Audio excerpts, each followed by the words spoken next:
आप देख रहे हैं हमारा YouTube चैनल दी सच्चा भारत और आज के इस बुलेटिन में आपका स्वागत है।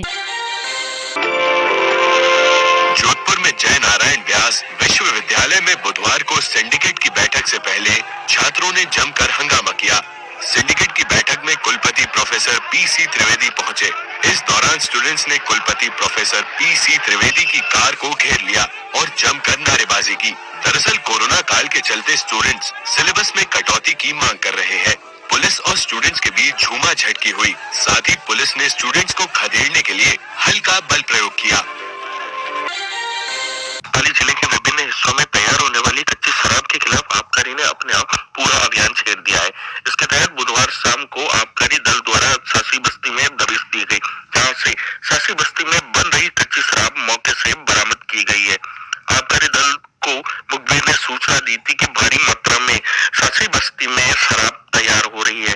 इसके चलते आबकारी दल द्वारा यह कार्रवाई की गई है। इसके अलावा जिले भर में आबकारी दल द्वारा अन्य स्थानों पर भी कार्रवाई की गई, जहां बुधवार को शाम के समय बगरी के जंगल से हजारों लीटर महुए का वॉश नष्ट किया गया है। आबकारी दल द्वारा अचानक से छेड़े इस अभियान के बाद में पाली जिले में कई स्थानों पर कच्ची शराब के प्लांट सामने आने लगे हैं। आज की लेटेस्ट न्यूज अपडेट्स में हम जानेंगे, सीरोलॉजिकल सर्वे का दावा, देश की 1/4 आबादी हो चुकी है कोरोना संक्रमित।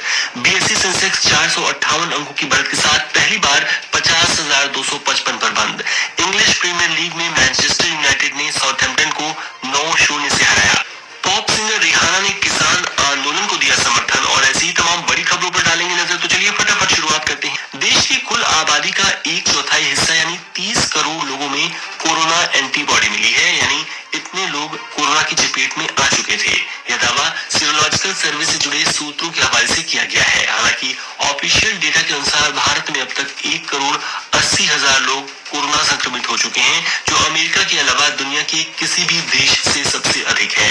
यह survey Indian Council of Medical Research ICMR की तरफ से किया गया है। ICMR का कहना है कि उन्होंने अभी सर्वे के दौरान सामने आए रिजल्ट की जानकारी दी है। सर्वे में कितने लोगों को शामिल किया गया, फिलहाल इसकी जानकारी नहीं दी गई है। इसके अलावा कुछ हफ्तों पहले दिल्ली सरकार ने भी एक सर्वे रिपोर्ट जारी की थी। इसमें दिल्ली में रह रहे 2 करोड़ में से आधे से ज्यादा लोगों को कोरोना संक्रमित होने की बात सामने आई थी। कृषि कानूनों के खिलाफ किसान आंदोलन के 70 दिन पूरे हो गए हैं। इस बीच दिल्ली पुलिस लगातार एक्शन में है। 26 जनवरी को ट्रैक्टर रैली के दौरान हुई हिंसा के मामले में पुलिस ने बुधवार को बड़ा ऐलान किया। कहा कि पंजाबी एक्टर दीप सिद्धू और दूसरे आरोपियों जुगराज सिंह, गुरजट सिंह के बारे में जानकारी देने वालों को 1-1 लाख रुपए का इनाम दिया जाएगा। उधर जींद के गांव कंडेला में चल रही महापंचायत में हादसा हो गया, जिस मंच से राकेश टिकैत किसानों को संबोधित कर रहे थे वह गिर गया। मंच पर कई अन्य किसान नेता भी मौजूद थे। हादसे में टिकैत समेत कुछ नेताओं को मामूली चोटें आई हैं। हादसे से पहले महापंचायत को संबोधित करते हुए टिकैत ने कहा कि सरकार की किलेबंदी अभी तो एक नमूना है। आने वाले दिनों में इसी तरह से गरीब की रोटी पर किलेबंदी होगी। रोटी तिजोरी में बंद न हो, इसके लिए ही यह आंदोलन शुरू किया गया है। अभी सरकार को अक्टूबर तक का वक्त दिया गया है। आगे जैसे भी हालात रहेंगे उसी हिसाब से अगली रणनीति पर किसान चर्चा करेंगे। गणतंत्र दिवस पर किसान ट्रैक्टर रैली के दौरान दिल्ली में हुई हिंसा की जांच की मांग को सुप्रीम कोर्ट ने बुधवार को खारिज कर दिया।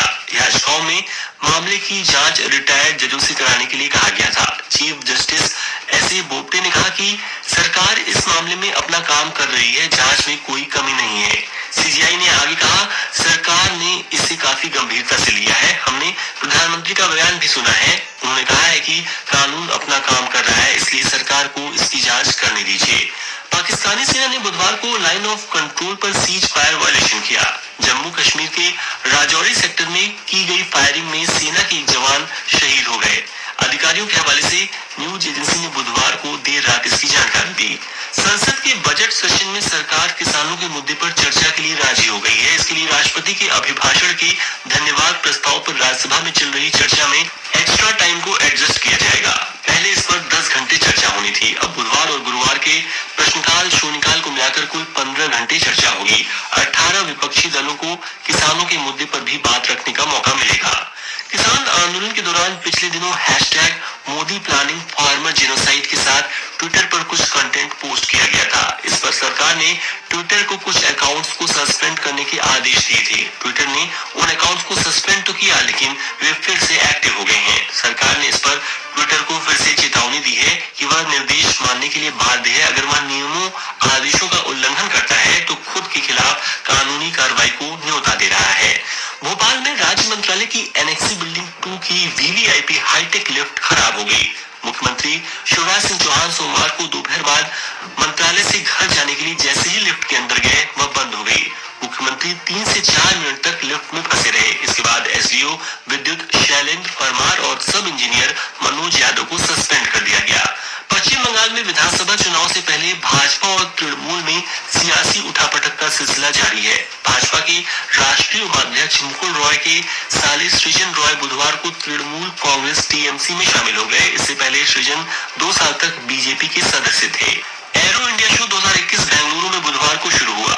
ये शुक्रवार 5 फरवरी तक चलेगा। उद्घाटन के मौके पर रक्षा मंत्री राजनाथ सिंह ने कहा, एरो इंडिया शो अब सही मायनों में ग्लोबल और डिजिटल हो गया है। हम इसे वर्चुअली पूरी दुनिया में दिखा रहे हैं।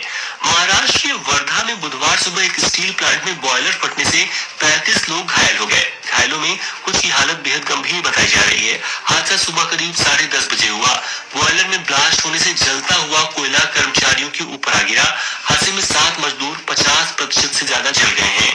गुजरात के वडोदरा शहर को मुंबई और दिल्ली से सीधे जोड़ने वाले एक्सप्रेसवे ने 4 वर्ल्ड रिकॉर्ड अपने नाम दर्ज कर लिए। दरअसल इस समय गुजरात में वडोदरा से भरूच एक्सप्रेसवे का काम चल रहा है। इस दौरान मंगलवार यानी 2 फरवरी को 2 किलोमीटर लंबा और 18.75 मीटर चौड़ा हाईवे महज 24 घंटों में ही तैयार कर दिया गया। इसके लिए 1,10,000 सीमेंट की बोरियां यानी लगभग 5.5 हजार टन सीमेंट और 500 टन बर्फ का भी इस्तेमाल किया गया। इसमें 3 करोड़ रुपए का खर्च आया। दुनिया के सबसे अमीर व्यक्ति इलोन मस्क के स्पेस एक्स मिशन को 2 महीने में दूसरा झटका लगा। मंगलवार को कंपनी के स्पेस एक्स रॉकेट का एक और प्रोटोटाइप लैंडिंग के दौरान क्रैश हो गया। लौटते वक्त यह आग के गोले में तब्दील हो गया।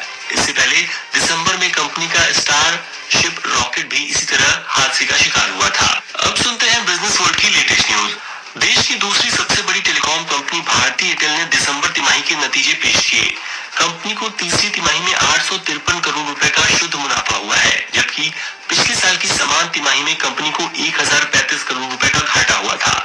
पिछली तिमाही की तुलना में एवरेज रेवेन्यू पर यूजर यानी ARPU भी 2.4% बढ़कर 166 रुपए हो गया है, जो सितंबर तिमाही में 162 रुपए था।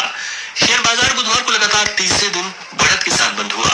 BSE सेंसेक्स 458 अंकों की बढ़त के साथ पहली बार 50,255 पर बंद हुआ। Global brokerage company Morgan Stanley ने 2021 के लिए सेंसेक्स पर अपना लक्ष्य बढ़ा दिया है। इसे 50,000 से बढ़ाकर 55,000 कर दिया गया है। आयुर्वेदिक दवाओं का निर्माण करने वाली एक कंपनी के मालिक ने गुड़गांव में अमेजन पर केस दर्ज कराया है। कंपनी का आरोप है कि अमेजन उसकी कंपनी के डुप्लीकेट उत्पादों को अपनी साइट पर बेच रही है। देश की गैर बैंकिंग वित्तीय कंपनियां, NBFCs और शहरी सहकारी बैंकों का अब इंटरनल ऑडिट होगा। यह ऑडिट उन कंपनियों का होगा जो जोखिम के दायरे में है। RBI ने बुधवार को एक सर्कुलर में यह जानकारी दी। अमेजन के संस्थापक जेफ बेजोस ने कहा है कि वे इस साल की तीसरी तिमाही में CEO यानी चीफ एग्जीक्यूटिव ऑफिसर का पद छोड़ देंगे। हालांकि उन्होंने रिटायरमेंट की बात को खारिज किया है। उनकी जगह एंडी जेसी नए CEO होंगे।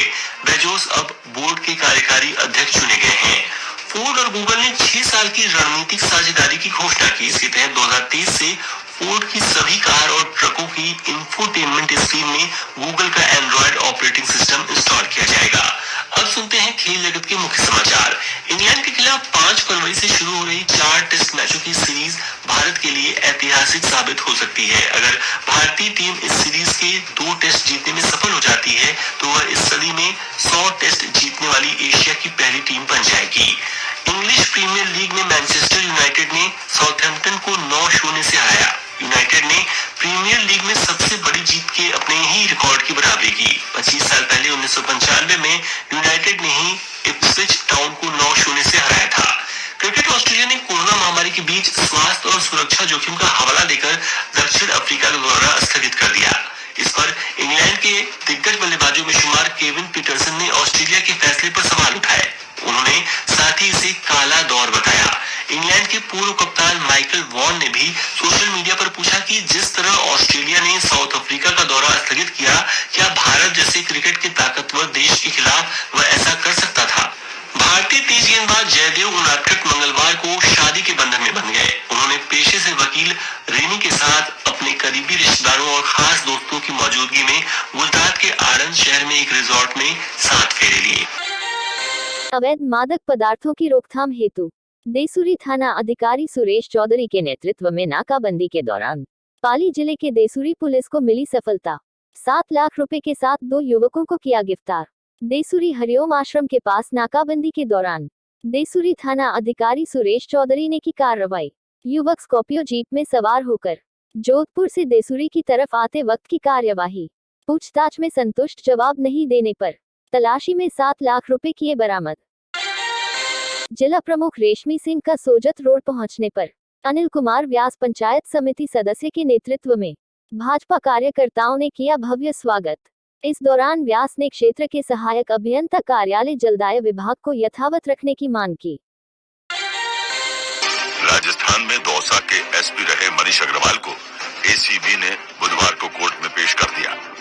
एएसपी पुष्पेंद्र सिंह शेखावत की अगुवाई में मनीष को कोर्ट में पेश किया गया। एसीबी ने कोर्ट से आईपीएस मनीष अग्रवाल का 2 दिन का रिमांड मांगा है। एसीबी ने मनीष अग्रवाल को हाईवे बनाने वाली कंपनी से घूस लेने के आरोप में मंगलवार को गिरफ्तार किया था। बता दें कि आईपीएस मनीष अग्रवाल हाईवे निर्माण करने वाली एक कंपनी से 2 बार में 31 लाख रुपए की रिश्वत ले चुके थे और दूसरी कंपनी से 38 लाख रुपए की घूस मांग रहे थे। जयपुर के जेके लोन अस्पताल में 3 महीने की बच्ची के खून का रंग सफेद पाए जाने का मामला सामने आया है। जेके लोन अस्पताल के डॉक्टर्स के बीच ये केस चर्चा का विषय बना हुआ है। यूनिट के प्रभारी और अस्पताल के पूर्व अधीक्षक डॉक्टर अशोक गुप्ता और उनकी टीम इस मामले की जांच में जुटी है कि आखिर बच्ची को किस कारण से ये बीमारी हुई है। इसके लिए हाई परफॉर्मेंस लिक्विड क्रोमेटोग्राफी यानी HPLC और जेनेटिक टेस्ट करवाया है। इसकी रिपोर्ट 8 से 10 दिन के बाद आएगी। इसी रिपोर्ट के आधार पर बच्ची का आगे का इलाज किया जाएगा। बच्चा है हमारे पास, उसको खून की कमी की वजह से लाए थे। जब बच्चे को भर्ती किया उसका हीमोग्लोबिन 3 ग्राम था और जब उसका ब्लड सैंपल लिया तो ब्लड सैंपल में जब थोड़ी देर तक हम ब्लड सैंपल को रखते हैं तो सीरम सेपरेट हो जाता है। सीरम का आमतौर पर कलर पीला और ट्रांसपेरेंट होता है। इसका सीरम एकदम व्हाइट हो गया, मिल्की व्हाइट था सीरम। और मिल्की व्हाइट सीरम होने की वजह से मतलब जो मिल्की व्हाइट सीरम है वो इंडिकेट करता है कि ब्लड के अंदर फैट की मात्रा बहुत ज्यादा है और इसीलिए उस बच्चे को हमने आगे इन्वेस्टिगेशन करवाया। और ऐसे ही नए अपडेट पाने के लिए द सच्चा भारत चैनल को सब्सक्राइब कीजिए। धन्यवाद।